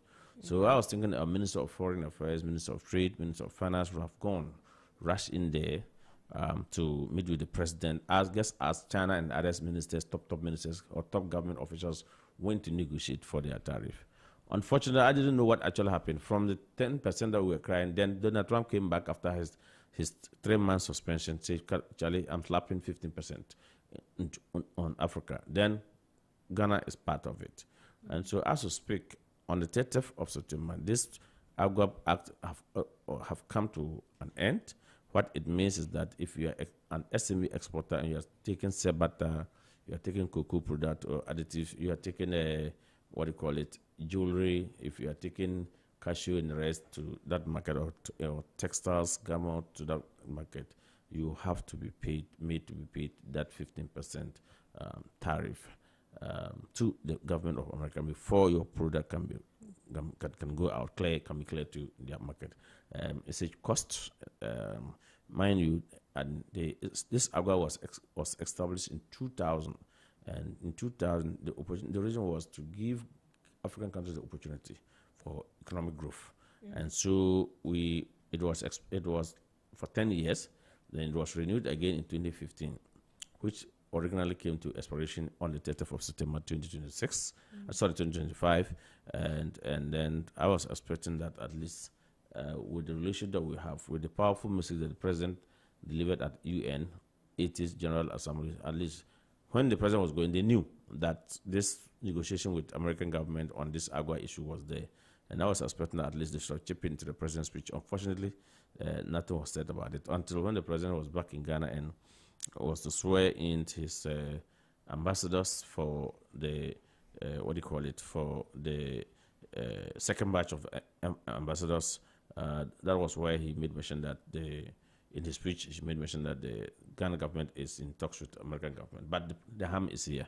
I think that what I want to do at the government to know that because of the AGWA, the African Growth and Opportunity Act, it made that in 2000 made many companies coming from UK, US to establish at the free zones area. So you pick companies like cocoa CPC, cocoa processing companies, and other companies that are Carl something. I forgot the company name. They are in free zones there. They produce cocoa product and then they export. 70% of their produce is to go on export, and then 30% is consumed locally here. So they were exporting it to this American market because if you look at chunk of our export proceeds that came in 2023, 2024, actually came from the US market. And if at this point in time, and that was giving job creation, there was job, so this should be expanding now that we are talking about 24-hour economy, and everybody everywhere. If you go to the port, we are clearing at 24-hour economy. Every industries are running 24-hour economy. We should be expanding that to say we want to curtail because of you have to find ways to meet that 15%. 15% is in dollar, it's not in Ghana cedis, so it's a very huge something that is going to affect Ghanaian exporters. And on the 30th of September, when I was issuing my statement, I found out from FAGE, my colleagues from FAGE, Ghanaian Federation of Ghanaian Exporters, and they were also not aware. Government, there was no any clear-cut direction from government. Remember, I stated that government should come with clear communications to us to understand what is actually happening. Unfortunately, I have not heard till where I sit, except what the president said some few weeks ago. I can tell you that we are in a dilemma. Okay. Talk about being in a dilemma. What immediate challenges are Ghanaian businesses facing with the removal of the duty-free access to the U.S. market? You have to pay the tariff. If you cannot pay the tariff, then you have no business to export to them, that country. So if you don't have the immediate financial support, it means that it's going to be a challenge. So what is going to happen is that those who are able to pay, their product markup will have to go up, their price of the product. Even though one would say that, okay, American income is not like Ghanaian income. In America, the security will earn more than even someone who sits in the office, isn't it? Mm-hmm. The cleaner will earn more than the one who even sits the office manager. Or you are being paid for your output, okay? Right. And equal work opportunities are there, yeah. Mm-hmm. So you cannot determine this, okay, this person income is low, this person income is high. What you can do is what they pay you according to what you are bringing. So never mind that, yes, American has taken off the tariff, their nationals or their citizens can still pay it even if you increase. But the point is, even if you increase, and the one who's going to buy from you and sell things that he will not make any profit, he won't even buy from you. And so it's going to increase the cost of our products in the U.S. market because we have to burn out that 15%. How will you bear that 15%? It has to be part of the final cost that you are going to give to. And if you cannot have the muscle to also pay, and then the one who is buying from you is also saying that I cannot pay that 15% to clear it, then of course you will be out of businesses. Okay, if you just tune in, you're still on Business Breakfast on Z11.9 FM, and we're having a conversation about what's next for Ghana's exporters after the African Growth and Opportunity Act expiration. And we have here Mr. Solomon Asaki, who is giving us detailed information about Samson Asaki, who's giving us detailed information about the impact of the expiration on the Ghanaian market. So what are some of the risks if Ghana does not secure, Mr. Asaki, what are some of the risks if Ghana does not secure equivalent trade agreement or mitigation plans soon? Well, what it means is that a lot of guys who are exporting, especially the SMEs, who export and bring the proceeds to Ghana, and the proceeds in the form of hard currency, that is making Bank of Ghana to also get the forex to trade for, especially people who want to go in import or people who have invested in Ghana and they are paying them dividend and they have to send their dividend out. You cannot send your dividend out in cedis, you have to send it out in hard currency. Or Of course, yes. So what it means is that it will also affect job creation, job employment. Some company will have to cut off productivity because if they cannot, if the demand of their product is no more there, because if the buyer think that paying 15%, you're going to increase the cost of the goods to me, I can no longer. I might look elsewhere, isn't it? Where their product is maybe the same quality but cheaper than what Ghana is selling. But the good thing is that they like Ghanaian product. But if the person cannot pay, or the one who's buying cannot pay to clear, that means that it truncates your businesses. So it may lead to so many job losses. It may lead to reduction of foreign presence in the country, because if we export, we bring in the proceeds to show up what Bank of Ghana bring in the form of loans through the central government, in the form of grants, and in the form of cocoa syndicated loans and other things. So what it means that all of us is going to have the pain. They will feel it, because it will cause artificial shortages of forex, because Bank of Ghana also rely heavily, not just Bank of Ghana, the commercial bank also rely heavily on this export proceeds. So the only option is we have to find a new market. And I'm told that the government said they have been able to talk to China, and China market, Chinese are opening up their doors to us, even though we've been exporting to China. But now that we're having a challenge to go to U.S. market, they've given us 100%, 0% market entrance. So what it means that if you take a product to the Chinese market or to China, you will not pay, you will not be made to pay any tariff. So it's 0%. So we should look. But you see, the point is that is not a medium term. That is not a short to medium, but it's medium to long term. Okay. Because one, we have to do vigorous market exhibition. We have to do market shows, entrance with vigor. We have to do advertisement, stuff like that. Let the people understand the importance of our product. As we speak now, the president is in China now. He's in Beijing. The trade minister, I'm told, is there. I'm told the free zone bosses is there. I'm told the Ghana Export Promotion Authority bosses, they are all there to join with the government. When I read the stories, something fascinating I didn't see, and I think I want your station and your paper to carry it out adequately. The president, I've read the delegations that went with the president, and capriciously, business community was missing. Sorry, business community was missing. Missing. Yes. Okay. Because I didn't see any business community to be part of the delegation. I've read. If you go and look at the delegation that went with the president, it was silent. The newspaper that report or the reporter that report did not mention any business delegation that was with the president. But if the minister. So what I'm talking about the private sector. Okay. I'm talking about people who would have been there, because at the end of the day, the president is going to make them to meet a business community in China, or Chinese businessmen and women. And now the people who will now meet them to do B2B, to discuss about networking, to discuss about businesses, our product against their products. Okay, right. How can we collaborate? Yes, the government institution, i.e. the free zones, we're talking about the opportunities available in Ghanaian free zones area, enclaves, come and invest. Where we'll give you tax incentives and other things. Maybe the Export Promotion Authority will talk about product in Ghana. Maybe GIPC will talk about investment opportunities. But hey, you also need, even port authority should have been there to also talk about how robust our port system work. I'm sure I didn't see Ghana Surface Authority in it. I didn't see Import and Export Association in it. I didn't see where we would also talk about the opportunities about products in Ghana. I didn't see GUTA, or I didn't see Federation of Ghanaian Exporters in it. So when you go and meet, is the business now for the politicians? No. It should be the business people. We should go along with the business people. I don't know what it is. Sometimes the thing is about funding, but maybe you may reach out to us, and some of us can even pay for our own ticket to be part of the delegation. So what it means is that when the president is traveling, they should be able to send official letter to the various traders association. That's what I'm calling on. That look, president is going to travel to this country. Maybe the central budget, because they are trying to control fiscal policy, we cannot balloon.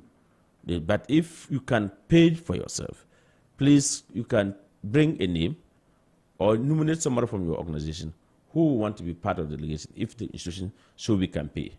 Then we can maybe each institution can raise to pay a ticket of maybe 1 or 2 person to be part of the delegation. Or maybe if the cost is 100,000, the institution may fund half of it and the government fund half of it and go along, because at the end of the day, government is going to benefit. Because if you go there and strike a good deal and you are getting a partner there to supply or to come and set up an organization here, we are going to benefit it, isn't it?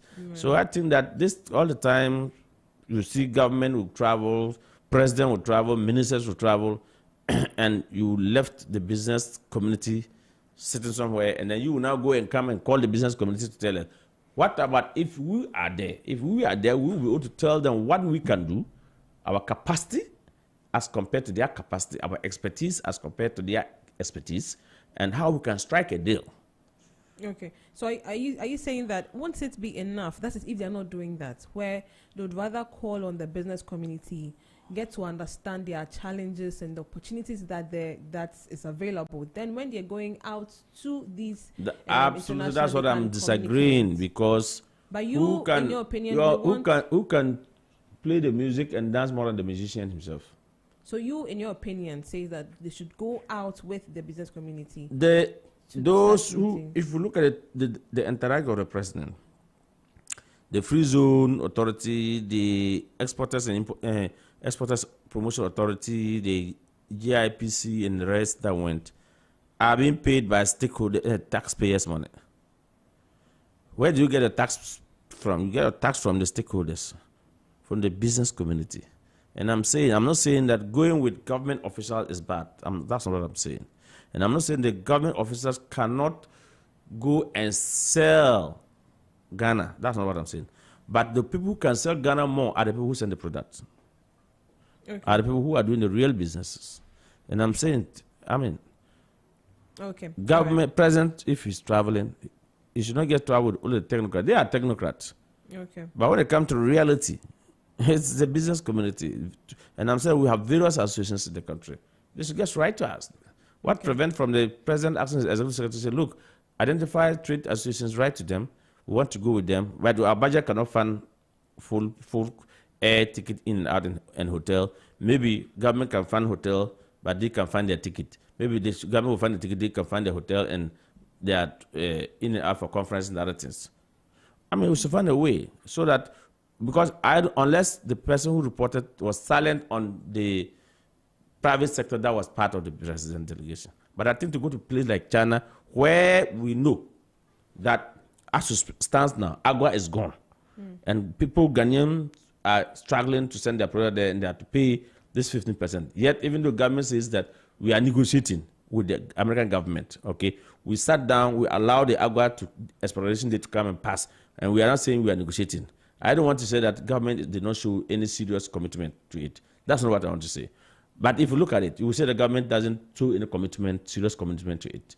Because they wouldn't have sit down till the whole thing expired, and you are not come to tell us that you are in talks with the government, American government. Well, the other aspect I'm trying to say is that traveling on a delegation like this to China, when you know that at this juncture, at this point in time, we need to push more of Ghanaian product to penetrate in the Chinese market. And the president is going there with delegations, and the private sector is not in there. Unless someone texts this one to say, no, there is private sector, these are the names of the private sector. Okay. Now, let me state that private sector is not only Chamber of Commerce, private sector is not only AGI. Private sector, we have FH, we have import and exporters, we have GUTA, we have TAG, we have AGI, we have Chamber of Commerce. Okay. Always they will sit on site and take AGI and think that AGI go. No, they don't represent other ones. Okay, now let's look at the African Continental Free Trade area. So could AFTA serve as an alternative market to offset losses from AGOA's expiration? Well, it's another opportunity area, but you see, I said to people that, look, I am not against AFTA, but hey, How serious are we? Even when you are moving African country to African country, there's a challenge. Human beings movement is a challenge. But in Africa, we should have free movement of human persons and goods, isn't it? Other countries have signed, and when they get to their country, they've not given the instrument to their customs to implement it. So that could have been a huge market, but we ourselves are obstacles to ourselves. Okay, as one of the biggest major obstacles I have been advocating is that we are developing to trade among ourselves. I think over 1.2 million people, over 3 billion dollars. Is that not it? Yet, tell me, if I'm taking goods here to Kenya, if I'm taking goods here to Rwanda, if I'm taking goods here to Egypt and others, if I'm taking goods here to South Africa, do we have a clear coastal line that a ship can take the cargo from here straight? No, it has to go back to the canal before it can now come back. It has to go back to Europe before it can now come back. That becomes a cost to the business community. So there are so many things that we have to, and above all, I'm saying that even some African countries, there are certain products, if you take it from Ghana here to Nigeria, they won't allow you to enter their market. They will never allow you to enter their market. That is why most of the times, even when I see good people crying, I say, yes, that's true. Because Nigerian man will go to Turkey and others, take electrical cables and others, bring it to Nigeria, and then now bring them in bags, small bags, to Ghana, and come and compete. Meanwhile, someone has imported through Turkey to Temaport. It kind of duty that he has to pay, and then bring it, and you are not competing with it. So you should say, okay, if we are saying that bring product that is made in Nigeria, that one you can come as an Africa. But if you bring third party country, you went to some country, China imported to Nigeria, and now pulling it in bags, in loaf, in these Mayi bags to Ghana, must go back to Ghana. Then you are cheating us. Then you must, if you want to do trade, such a trade, come to our port, pay the rightful duties. Or you are not allowed to do retail. You are supposed to be somewhere at Dawa area where that park is. Stay there, and then Ghanaian will come to buy and come and do retail. This is what I was expecting government of the day to do. So we have after here, we have African Continental Free Trade here, which should have been a good, I call it game changer for us. But unfortunately, because of the kind of things that I'm raising here, doesn't really permit us to trade so much. As to speak, if you ask me, since the inception of Africa Continental Free Trade Area here in Ghana, how much can we say this is the quantum of proceed Ghanaian business SMBs and exporters have been able to export Ghanaian product and brought in this quantum amount of money back and after trade and after. I cannot give you any statistics. Okay, but I mean, if there's going to be an increase in tariffs, it's also good to also identify the opportunity that AFTA is going to provide for us. However, how can Ghanaian exporters diversify their markets or products to remain competitive in the face of rising tariffs? One is you have to do proper branding. You have to do proper packaging. You have to make sure that quality. You have to make sure that your pricing doesn't deter people to run away, to shy away from you. We have to look for new emerging markets. In fact, we need to look beyond even China and other Asian countries that we can do market penetration. Okay. And then looking ahead, what long-term trade policy reforms are critical for Ghana to avoid similar shocks in the future?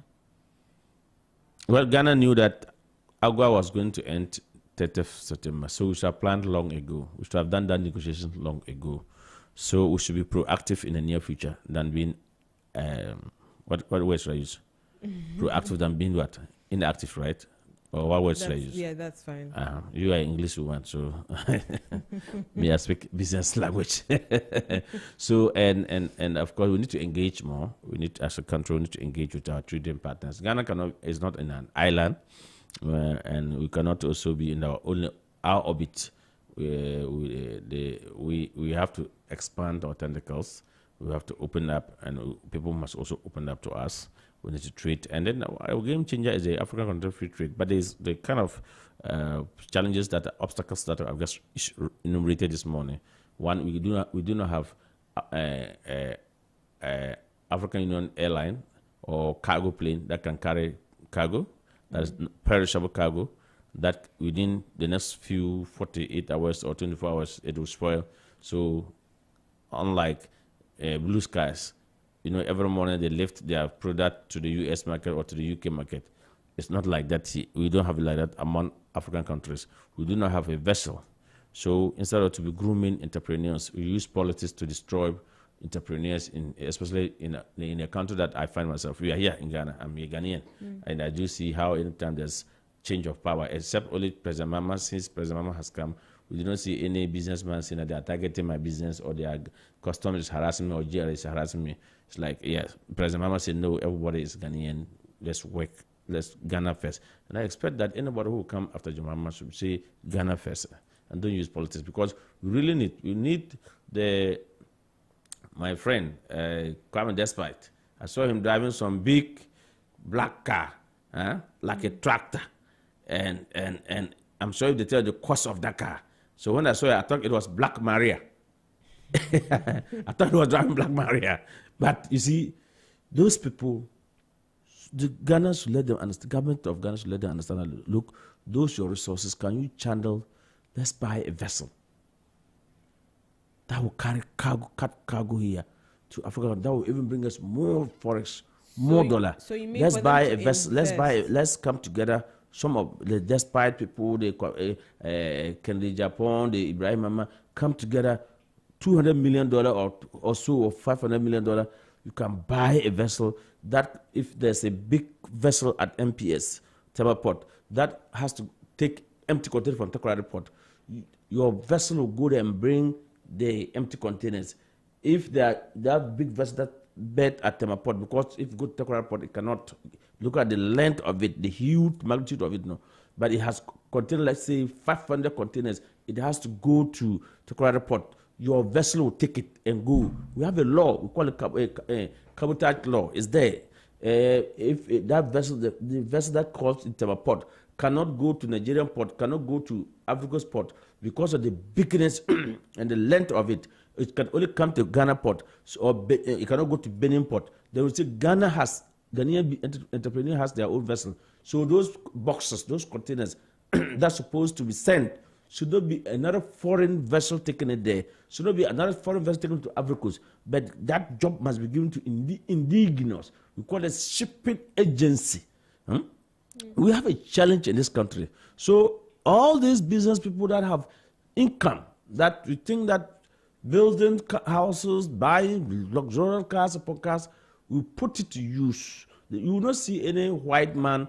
Okay, you go and see Mo Ibrahim and others, you don't see them driving in those kind of things. They want to put it to where it will expand, it will generate more income, revenue, it will expand your investment portfolio. And I think that in the maritime, what I see, I don't blame our Ghanaian entrepreneurs so much, because our fathers in his blessed memory, people like Azuma Banda and others who went to the maritime trade earlier, did not open up for people who are into business understand the benefit. As look, many containers. This since the expansion of the MPS, many bigger vessels have called into our port here that are carrying containers that's supposed to go to Benin, that's supposed to go to Ivory Coast, that's supposed to go to Nigeria, because the ship cannot go there. It can only come to Ghana. And now shipping line like Max Line, like Grimaldi, like Pierre, every time they see such a bigger vessel coming, they consolidate their containers. So if Max Line has 200 containers, Grenada has 500 containers, PIL has 600 containers, and that bigger vessel is available, instead of each to allow their vessel to come, burn crude oil and other things, they consolidated it, they put it to that big, huge vessel to bring it at once. So we now need a smaller vessel to say these 1,000 containers are supposed to go to Benin. So the Ghanaian vessel is here. It's within our law. Once you bet on our soil, no foreign vessel can take those containers except that Ghanaian vessel. You see how, and that is going to be huge dollars. We will have huge dollars into our market here, into Ghana, our shell here, and Bank of Ghana and others say, importer will not be going to bank and say, I kept my money and it's taking me days, weeks before they can get me forests. These are forests because that bigger vessel have taken that boxes, knowing that the destination is Ivory Coast, the destination is Nigeria, the destination is Benin, or Togo, but because the length of and the height of that vessel they don't have that facility to receive it. It gets here, you have to remit the same dollar because it's taking $. You have to remit that $. To you who's now taking it to the final destination. That would have been a lot of good money sitting here in this country. Right. But we are here. We have the we create the opportunities and we allow ourselves for the whites to come again. Look, if a bigger vessel bet at Tema Port and is going to send 200 containers to Takoradi Port, it is the same MSC, Grimaldi, these foreign companies, they take it. If they send those containers to Benin, Ivory Coast, it is the same foreign companies that will come and take the containers and go. And I even said that we don't even need to have the money to buy a fiscal vessel. Just the president, and I want the Founder newspaper to capture this. The president should give a fiat through his Minister of Transport to say, look, anytime there are bigger vessels that come to Ghana Port, Tema Port, and whether it's taking containers to Benin, it's taking some containers are supposed to go destined to Togo or Nigeria or to Takoradi Port, they should give that contract to a Ghanaian. Now, when the shipping line know that, hey, this contract is given to Asake, what it means that the vessel that is coming has maybe 500 containers to go to Takoradi Port or Benin or Togo or Ivory Coast, but the contract is given to Asake. The same Grimaldi people will come to you and say, okay, our vessel is there, we'll take it in your name. Remit us this amount. So I will take the money and pay them. Yes, the president gets, they should just give a fiat. They know, the shipping lines know. The law is there. We call it cabotage law. Is there. That they cannot, foreign vessels cannot perform that activities here. This could have been another source of revenue, source of foreign currency to be sitting in our country here. But what do? We allow it. The bigger vessels bet at MPS, then the mother will then go and bring their small vessel, take this container to Ivory Coast and take our money. Take it to Benin and take our money. Take it to Togo and take our money. Go to Takoradi and bring empty container to load that vessel and take our money. Which should have been we. So I said, so why do you pass the cabotage law? Why? We also support to bring cruising vessels. Vessels that are, you see, have you seen cruising vessels before? It's a passenger vessel on its own. People look, going to Takoradi, we normally talk of traffic and everything. You just go and pick cruising vessel at the port. Then you enjoy life, then you get to Takoradi freely. You want to go to the whole area, Kita area, you go freely. We want to go to the northern part, okay, through the water lake. You go freely. You enjoy and come. Tourism, we have generated a lot of income to be in foreigns, to be in Ghana here. Right. So it's time. So I want President Mama, with your 24 economics, I have realized that nobody has told the president in this. I want the government, especially the kind of gold. You see, the galamsey they are doing will make more millions of dollars easy without spoiling anything, without polluting our waters. In this country, if the president tomorrow give veto that look, anytime there's huge, bigger vessels that bet into MPS Terminal 3 and have containers that are supposed to destined to Togo, Nigerian, Ivory Coast, or to go to Takoradi, or to pick empty containers from Takoradi to Tema Port to load that vessel, I want that contract. Director General of Ghana Port and Harbour Authority, Director General of Ghana Maritime Authority, the Chief Executive of Shippers Authority, make sure that these contracts are given solely to Ghanaians. Any shipping line that have a smaller vessel, you can contact such a person, and he will now give you he will now sublet to you that, okay, these containers, I have the contract, take it to Takoradi for me. The shipping line, the principal who brought it will pay to me, and I will now also pay to you. And what? I will leave the chunk of the money. It will stay in Ghana here. It will stay here to build our economy. It will stay here to cushion our city from depreciating. That is the kind of, if President is able to do this for us, I'll stand up to salute President John Dramani Mahama. If he's able to do this, the shipping line, the principal, they know. They know that this money that they are making, it is not their money. They know. If you go to Nigeria, no shipping line calls there, I'm a shipping line. They are representing their principals. Shipping agencies should be surely Ghanaian. Surely Ghanaian. And I want President to also give directive that if you are not a Ghanaian, you can't enter our port there to clear cargo. The shipping last time, I fight gift and queue back.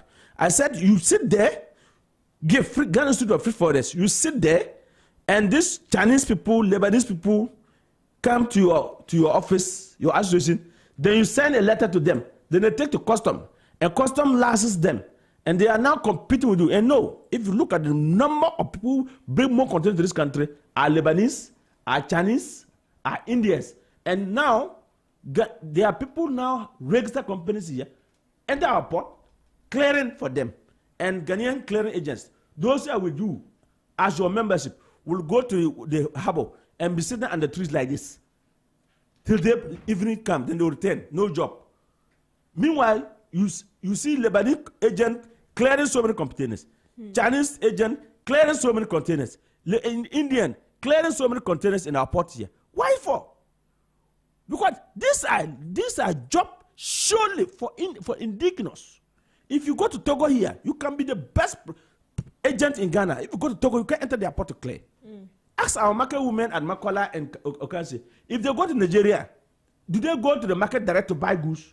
You will get the middle person. So that's that person deliberate cocoa. But in this country, anybody come here, then we ourselves will open it. Just on a silver platter like that. Just on a silver platter. They call themselves ship owners. And I said, there's no ship owner in this country. They are principal. They are representing their principal. And any ship owner that is coming to Ghana, that allows his vessel to come to Ghana, know the kind of costs, be it Ghana Port and Harbour Authority dues or fees and charges that they will pay. They know.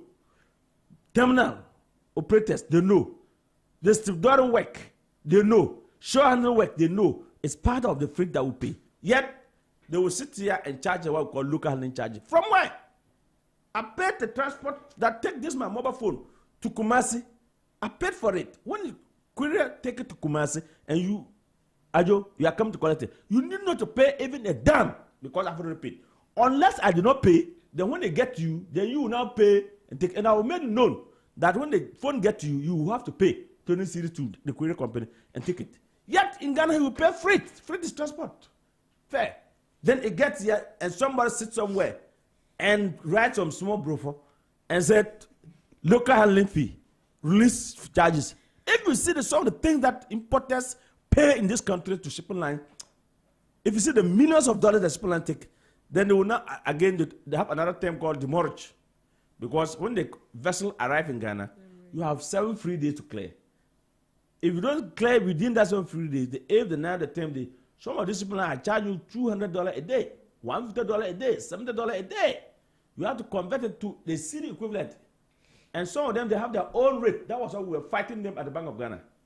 So, Ajo, if you want to talk about harbor issues, it's huge. But as I said, as my time is running, I'm sure your listeners may want to call 1 or 2 or phone, ask questions.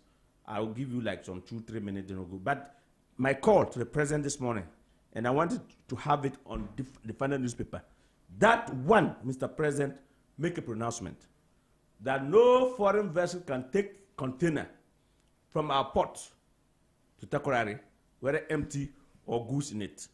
That contract should be given to a Ghanaian. No, if there's a bigger vessel that's called in our port and discharge containers that are supposed to go to Benin, Togo, Ivory Coast, that job should be performed by the Ghanaian agent. Okay, and not a foreign vessel taking those containers there. If it will be a foreign vessel, the contract should be in the name of Ghanaian, and the Ghanaian then subcontract them to carry for you because I don't have a vessel. So in shipping, I don't need to have a vessel to be a shipping agent.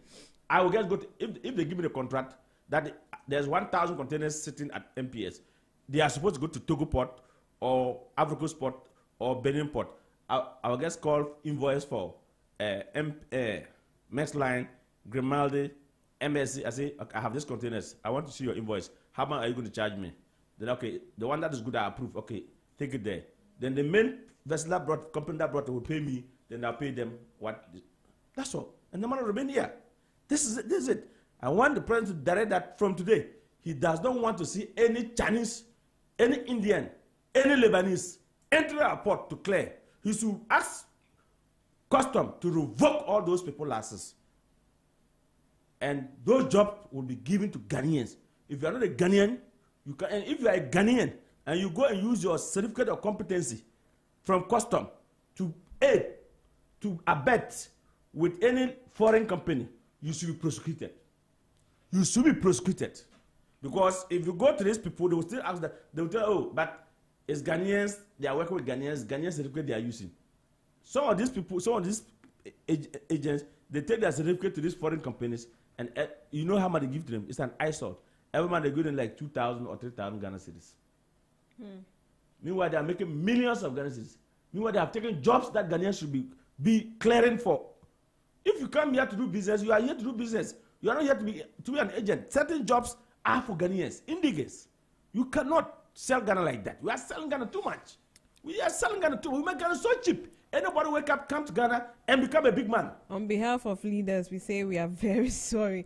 And this is Business Breakfast on Zed 101.9 FM. It's been a very interesting conversation about what's next for Ghana's exports after AGOA expiration. And a lot, Mr. Asaki had a lot, Mr. Samson Asaki had a lot to say about some of the challenges and risk that the system is going to, have, and the impact it's going to have on exporters as well as importers if there is no change as soon as possible. Now, right here, it's 9:45 a.m. and unfortunately we have to bring the show to an end. And to our cherished listeners, we say thank you so much for your time.